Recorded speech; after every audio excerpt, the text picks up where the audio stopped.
All right, so we'll start with a quick revision of polarization and law of Malus as well as Newton's law. So if you remember, first of all आपको ये याद होना चाहिए unpolarized light मतलब क्या.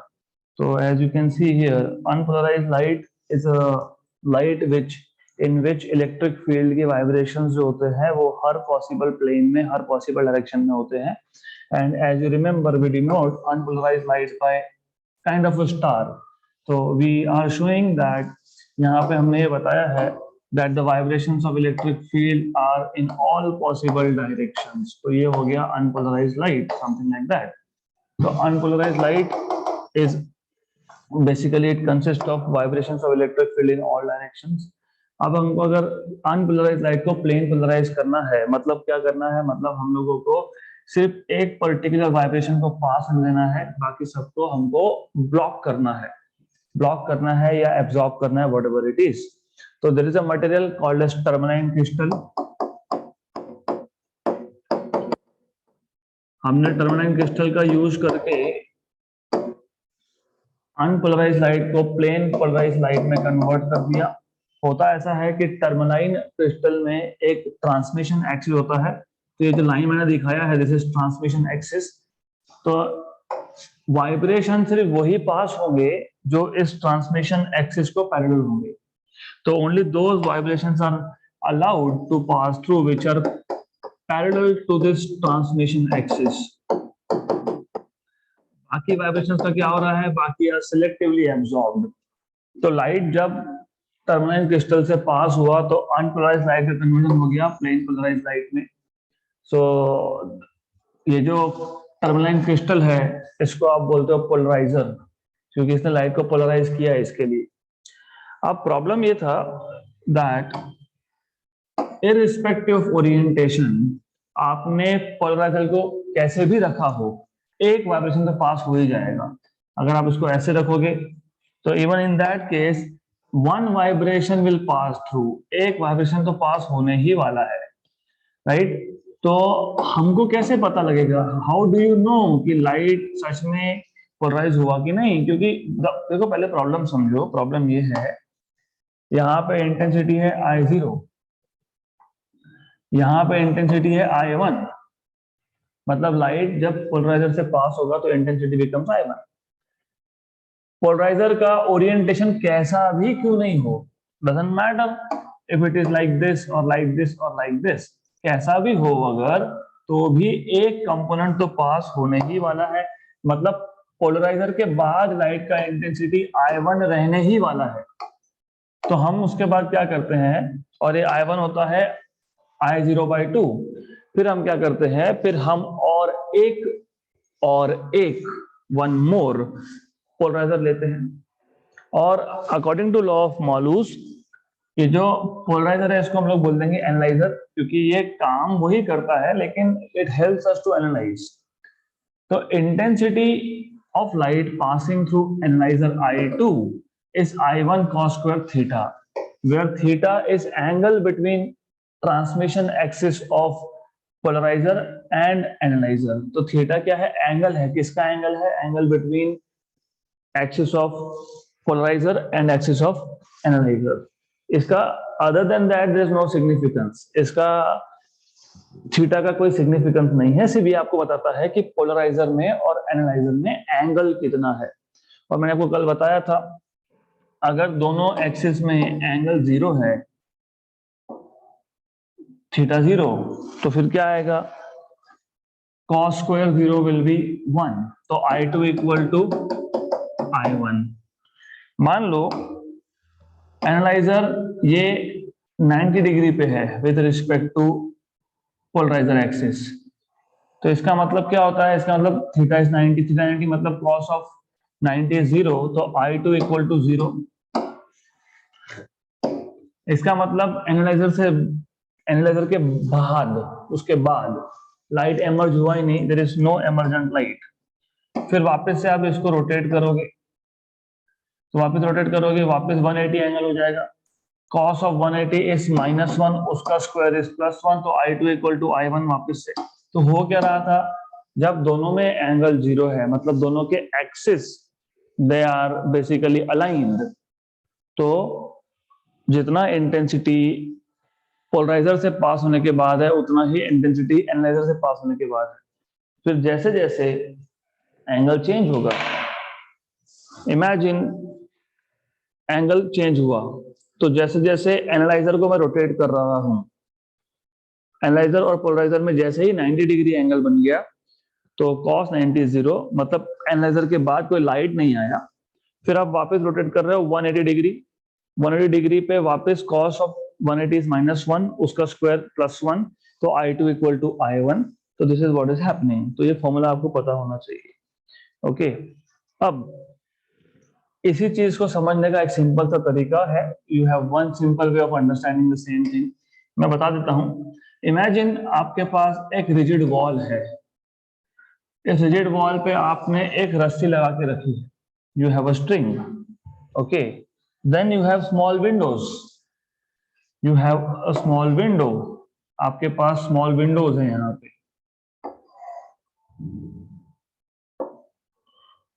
Right.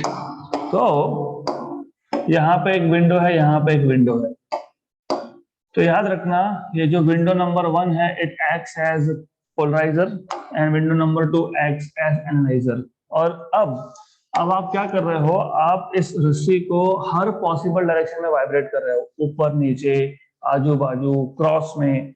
तो आप हर एक डायरेक्शन में इसको वाइब्रेट कर रहे हो। You are vibrating this string in all possible directions. अब हमने तो रस्सी को हर डायरेक्शन में वाइब्रेट कर दिया, ऊपर नीचे आजू बाजू आगे पीछे एवरीथिंग, बट सिर्फ वही वाइब्रेशन पास होंगे जो इस पहले विंडो को पैरेलल होंगे। तो vibrations passing through this window, अब यहाँ पे क्या था, मैं ड्रॉ कर देता हूँ। ओके, तो ड्रॉ करने के बाद ज्यादा समझेगा आपको। Something like this. वाइब्रेशंस तो हर डायरेक्शन में थे, ऐसा भी वाइब्रेशन था, राइट।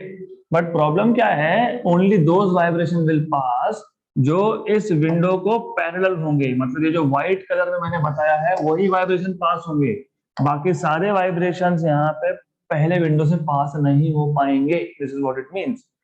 अब विंडो नंबर 2 से,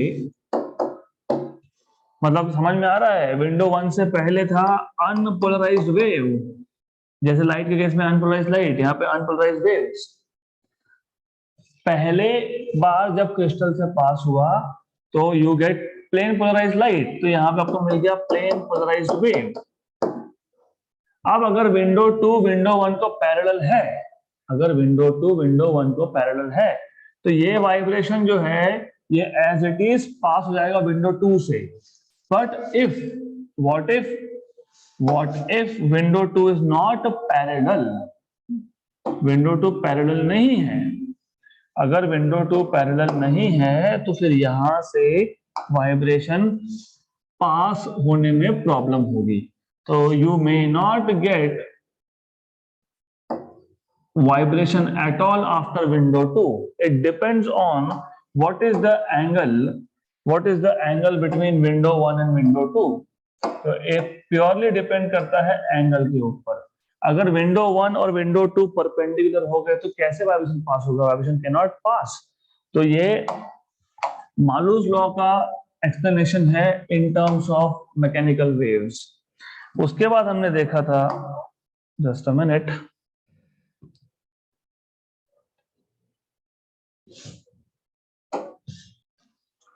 इसके बाद हमने देखा था ब्रीस्टर्स लॉ। ब्रीस्टर्स लॉ में आप अनपोलराइज्ड लाइट को प्लेन पोलराइज में कन्वर्ट करते हो जस्ट बाय रिफ्लेक्शन। तो जो अनपोलराइज्ड लाइट है इसमें बहुत सारे कंपोनेंट्स है। Electric field is vibrating in different planes. मैंने दो ही प्लेन दिखाए हैं, एक बाय ग्रीन कलर लाइन, एक बाय रेड डॉट। तो ग्रीन कलर लाइन मतलब up and down, and red dot मतलब इनसाइड एंड आउटसाइड, ऐसे वाइब्रेशंस है। तो होता क्या है, अगर लाइट एक पर्टिकुलर एंगल पे इंसिडेंट हुआ, जिसको हम बोलते हैं angle of polarization, if the light is incident at a particular angle called as angle of polarization, तो प्लेन मतलब जो रिफ्लेक्टेड लाइट है, रिफ्लेक्टेड बीम जो है, इट इज प्लेन पोलराइज्ड। और रिफ्रैक्टेड बीम में बाकी के कंपोनेंट्स गए। तो you can obtain polarize light also by reflection. होता क्या है, जब रिफ्लेक्टेड बीम प्लेन पोलराइज्ड हो तो उस केस में रिफ्लेक्टेड और रिफ्रैक्टेड बीम में एंगल होता है 90 degree. This is what you should no.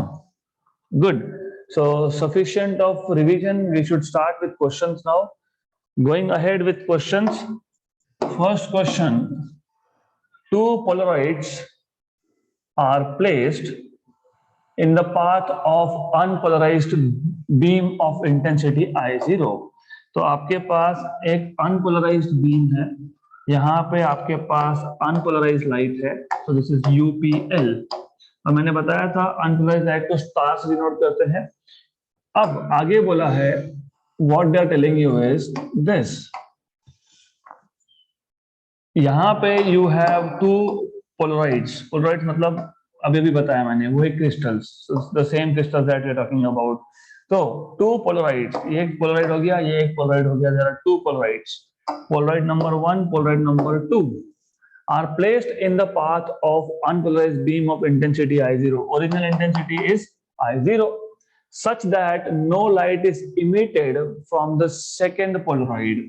तो यहाँ पे ये है एक्सिस ऑफ पोलराइड 1 और ये पोलराइड 2। मैंने आपको अभी भी बताया कि no light is emitted. No light कब इमिट होगा, जब दोनों में एंगल होगा 90 डिग्री का। तो this is how it is, तो you should remember this. Okay, तो दोनों में एंगल जब, इफ इन केस दोनों में जब एंगल आएगा 90 degree, only then there will be no light emitted, ऐसा है। तो यहाँ पे पोलराइड 2 के बाद जो इंटेंसिटी है, इसको जो भी नाम देना हो आप इसको I2 भी बोल सकते हो। I2 ये 0 है, इनिशियली 0 है।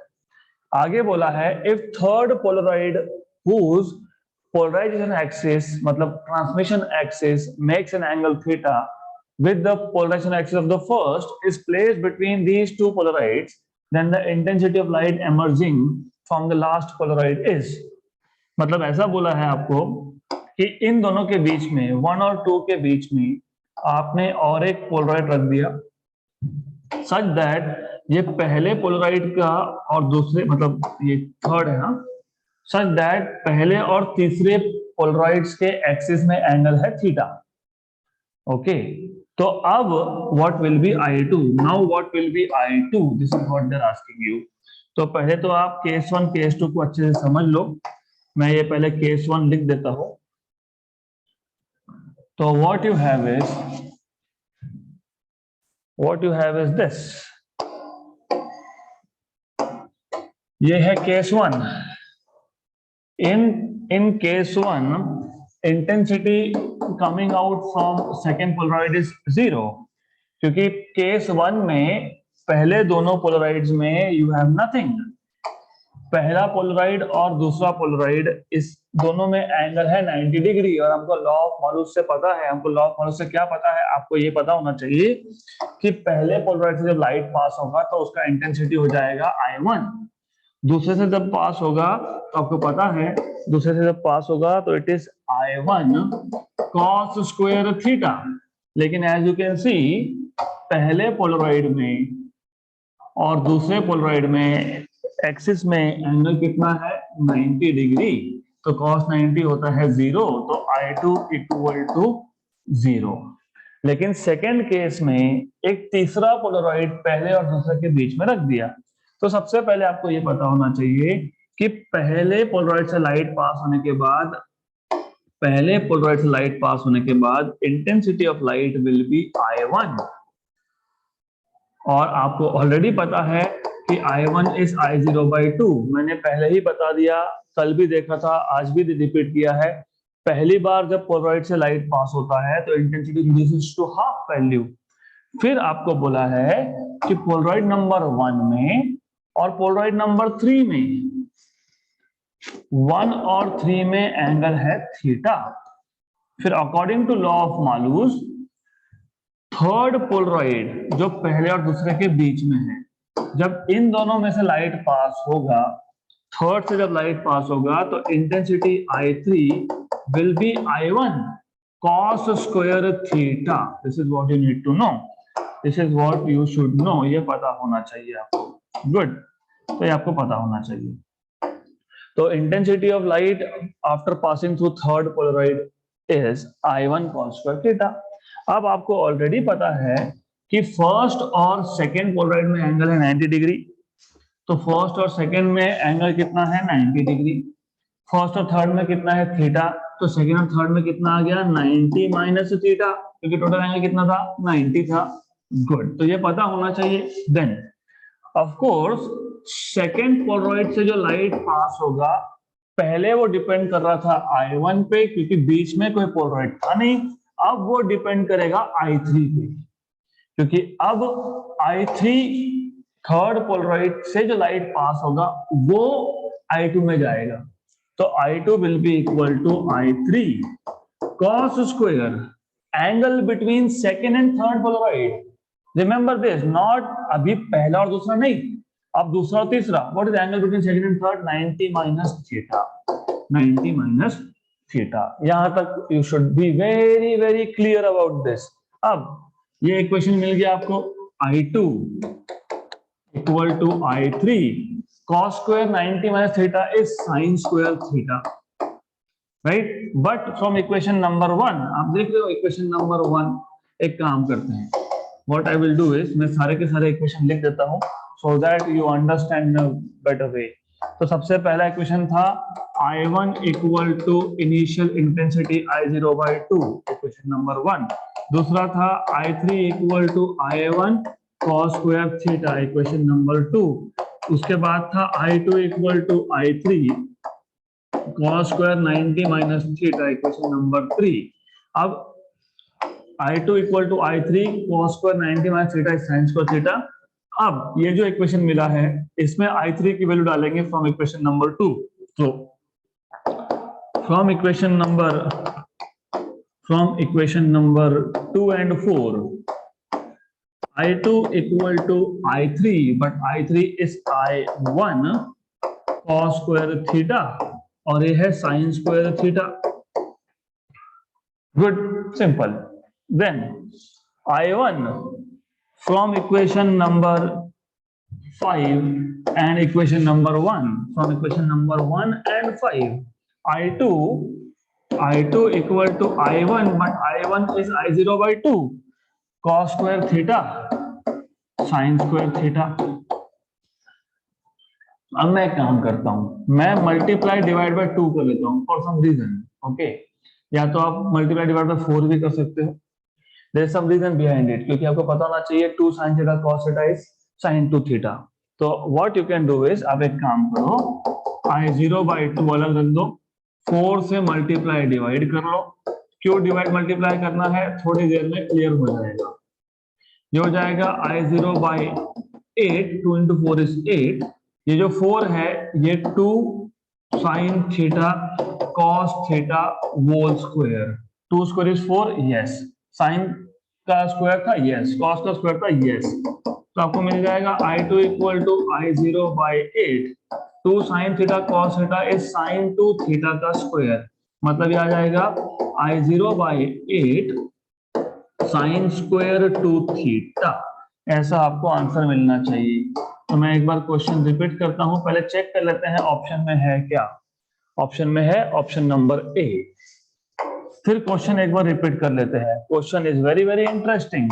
तो आपको ऐसा बताया है, आपके पास एक लाइट है जिसका ओरिजिनल इंटेंसिटी है I0, ओके। पहले आपके पास दो पोलराइड्स थे, दोनों परपेंडिकुलर थे एक दूसरे को, तो ऑफ कोर्स दोनों परपेंडिकुलर थे, तो फिर intensity from second Polaroid will be 0। अब पहले और दूसरे में एक तीसरा पोलराइड इंट्रोड्यूस कर दिया आपने, पहले और तीसरे, इसमें एंगल कितना है थीटा, लेकिन पहले और दूसरे में कितना था 90, तो दूसरे तीसरे में कितना आ गया 90 माइनस थीटा। तो this is what you need to know at the first place. और आपको पता है पहले पोलराइड से लाइट पास होने के बाद इंटेंसिटी जाता है हाफ I0 by 2, मैंने कल ही बताया था। थर्ड पोलराइड से लाइट जब पास होगा तो वो होगा I1 cos स्क्वायर थीटा, क्योंकि वो डिपेंड करता है एंगल पे, पहले पोलराइड और तीसरे पोलराइड में एंगल कितना है उस पे। फिर जब सेकंड से पास होगा तो final intensity will depend, formula तो वही है ना, क्या फॉर्मूला है, वही है I cos स्क्वायर थीटा तो यहाँ पे I2 सेकेंड पोलराइड से जब लाइट पास होगा तो कौन सा लाइट पास हो रहा है, I3, तो क्या लिखा मैंने I3 cos स्क्वायर थीटा, सेकेंड और थर्ड में थीटा कितना है 90 माइनस थीटा है, तो I2 equal to I3 cos square 90 minus थीटा। गुड, तो ये सारे इक्वेशन का यूज करके you can finally get to the final answer. Next question, unpolarized light falls on two polarizing sheets placed one on top of the other. So unpolarized light is falling on two polarizing sheets, one placed on top of the other. मतलब ऐसा है, आपके पास दो polarizers है, this is one polarizing sheet, इसके ऊपर और एक है, ऐसे दो polarizing sheets you have very close to each other, 1 and 2 very close to each other. Okay, what must be the angle between characteristic direction of the sheets if the intensity of the final transmitted light is 1/3 the maximum intensity of the first transmitted beam?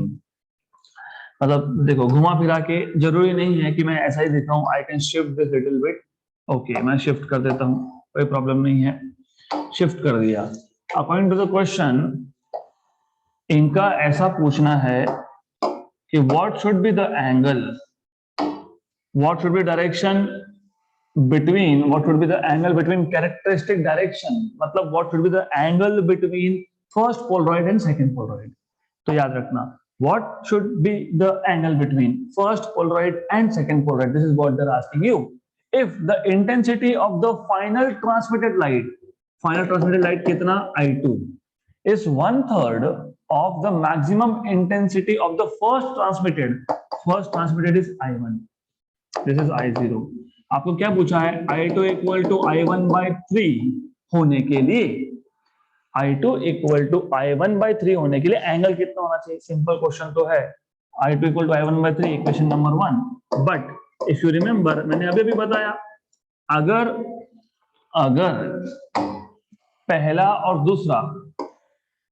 और दूसरा Polaroid अगर इनमें angle theta है, ये पहला Polaroid है, ये पहले पोलराइड का एक्सिस है, ये दूसरे का है, राइट, एंगल कितना है theta, but you know I2 is I1 cos square theta.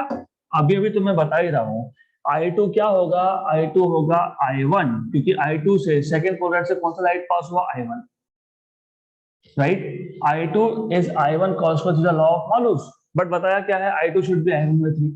तो फ्रॉम इक्वेशन नंबर 1 and 2, दोनों का लेफ्ट हैंड साइड सेम है तो राइट हैंड साइड सेम होगा, तो from 1 and 2, what a simple question, कुछ भी नहीं है इसमें, बहुत सिंपल सा क्वेश्चन है। तो I1/3 equal to I1 cos square थीटा, cancel and cancel, what is cos square थीटा 1/3, व्हाट इज cos थीटा 1/√3, cos theta is 1/√3, cos theta 1/√3 होता है 55 डिग्री पे, तो answer is 55 degree, option number B. Let's see, so simple questions, these are very simple questions, done।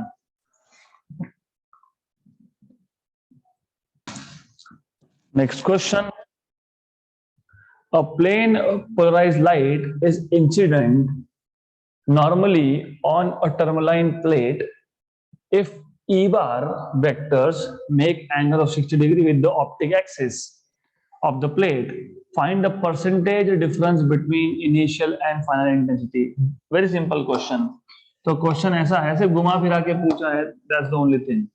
आपके पास एक tourmaline plate है और ये टर्मलाइन प्लेट का एक्सिस है, this is axis of tourmaline plate, one in the red line, red colour, और आपको ये बताया है कि जो लाइट इंसिडेंट हुआ, नॉर्मली इंसिडेंट मतलब लाइट ऐसा इंसिडेंट हुआ, light perpendicular to the plate है, मतलब लाइट ऐसा नहीं जा रहा है, it is not going at some angle with the plate, is perpendicular to the plate. हमारा मतलब लाइट के डायरेक्शन से नहीं है, यहाँ पे हमारा यहाँ पे इंटरेस्ट होता है कि इलेक्ट्रिक फील्ड वेक्टर ने कितना एंगल बनाया, इलेक्ट्रिक फील्ड वेक्टर ने कितना एंगल बनाया 60 डिग्री। तो इलेक्ट्रिक फील्ड के जो वेक्टर्स है like this is direction of electric field vector, इसने ऑप्टिक एक्सिस का कितना एंगल बनाया 60 degree, theta is 60 degree, you should know that this is 60 degree.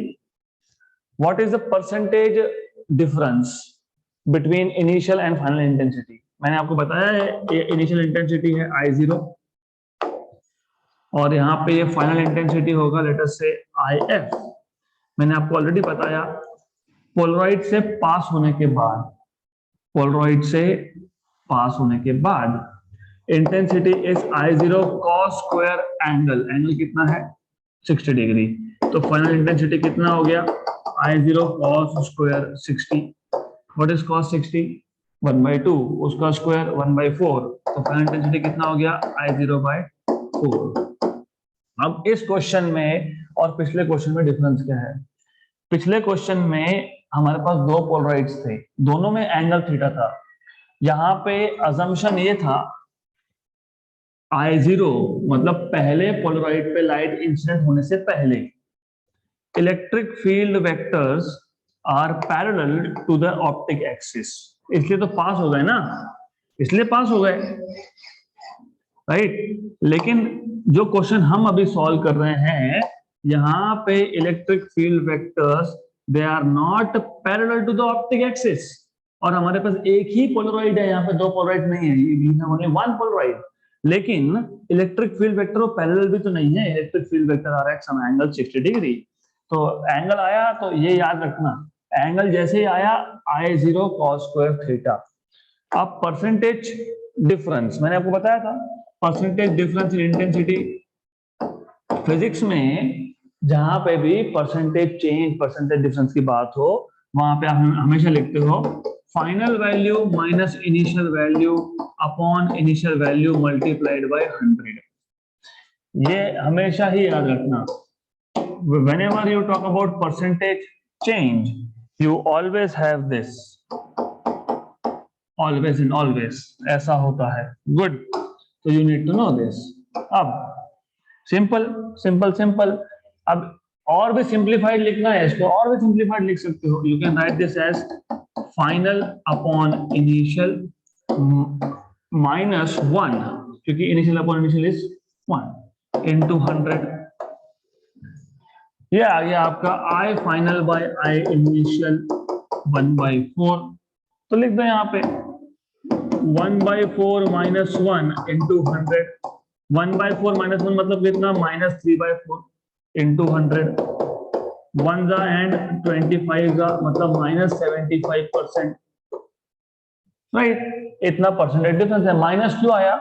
Minus इसके लिए आया क्योंकि जो इंटेंसिटी होगा किसका, ट्रांसमिटेड लाइट का, मतलब फाइनल इंटेंसिटी जो होगा वो इनिशियल से कम है। आपका गॉगल कैसा होता है, सन गॉगल पहनते हैं ना, आपको याद होगा you wear this sun glasses, उसमें क्या होता है लाइट का इंटेंसिटी कम हो जाता है ना पोलराइड से पास होने के बाद, तो वही केस है। तो -75%, negative sign indicates that the final intensity is less. Next question. Light is incident on a glass surface at polarizing angle 57.5 degree. Then the angle between incident ray and refracted ray is incident and refracted ray. So I will take this diagram from here. हम लोग ये diagram ले लेते हैं यहाँ से. Okay, just a minute. So let us take this from here. Good, तो हमको ऑलरेडी पता है, हमको क्या पता है, हमको पता है कि जब लाइट एक प्लेन ग्लास स्लैब पे इंसिडेंट होगा, प्लेन ग्लास स्लैब पे इंसिडेंट होगा at an angle of polarizing angle मतलब एंगल ऑफ पोलराइजेशन। तो जब भी लाइट पोलराइजेशन एंगल पे इंसिडेंट होता है तो in that case reflected light is plane polarized and also reflected और रिफ्रैक्टेड बीम में एंगल होता है 90 degree. This is what you already know. अब क्वेश्चन के according angle between incident and refracted रे, angle between incident and refracted रे, okay, मतलब basically incident और रिफ्रैक्टेड मतलब इतना एंगल पूछा है आपको, राइट। तो एज यू कैन सी ये जो angle between incident and refracted ray है it is IP plus IP, plus 90, खत्म, done. What was there? Nothing. IP plus IP और प्लस 90 हो गया. So from diagram, what you can see is, you can say from figure, angle between incident and refracted beam या ray is IP plus 90 degree, 2 times of IP plus 90 degree, 2 times of 57.5 plus 90 degree, 57.5 का double कितना? 115, if I am not wrong. 115 और 90 कितना? 205. Option number C. खत्म, answer, done. This is how you are supposed to solve this question. Joke. Next question. A transparent thin plate of Polaroid is placed on another similar plate such that the angle between axes is 30 degree. The intensity of emergent and unpolarized light will be in the ratio. Same question है, this type of question, वैसा ही question है. तो मैं diagram यहीं से उठा लेता हूं. तो जो ओरिजिनल इंटेंसिटी है वो है I0. पहले पोलराइड से पास होने के बाद इंटेंसिटी है I1. दूसरे से पास होने के बाद है I2. दूसरे से जब पास हुआ तो इंटेंसिटी इज I2. और आपको बताया है कि पहले और दूसरे पोलराइड में एंगल कितना है? 30 डिग्री. 30 डिग्री. तो what is I2? I2 is of course I1 cos square theta. I1 cos square theta. Okay. और आपको पता होना चाहिए, मैंने बार बार बताया है कि I1 इज ऑलवेज I0/2. मैंने बहुत बार बताया है. तो I1 is I0/2 cos square 30 degrees. This is what you should no, cos square 30 degrees. Okay. तो ये आ जाएगा I0 और cos square 30. If you remember, cos 30 is √3/2, उसका स्क्वायर 3/4. तो ये आ जाएगा आपके पास I2 इक्वल टू 3/8 I0. आपको क्या पूछा है? Intensity of emergent. एमर्जेंट मतलब I2 और ओरिजिनल मतलब अनपोलराइज्ड मतलब I0. तो I2/I0 मिल गया. I2/I0 आपको मिल गया 3/8. खत्म. Option number D, done.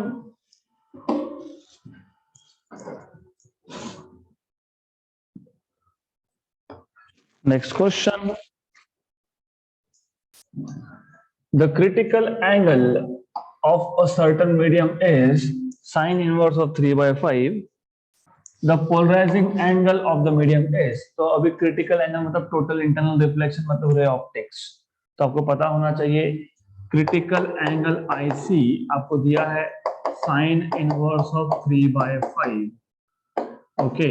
तो आपको पता ये होना चाहिए कि critical angle IC, but critical angle IC is sine inverse of 1/mu.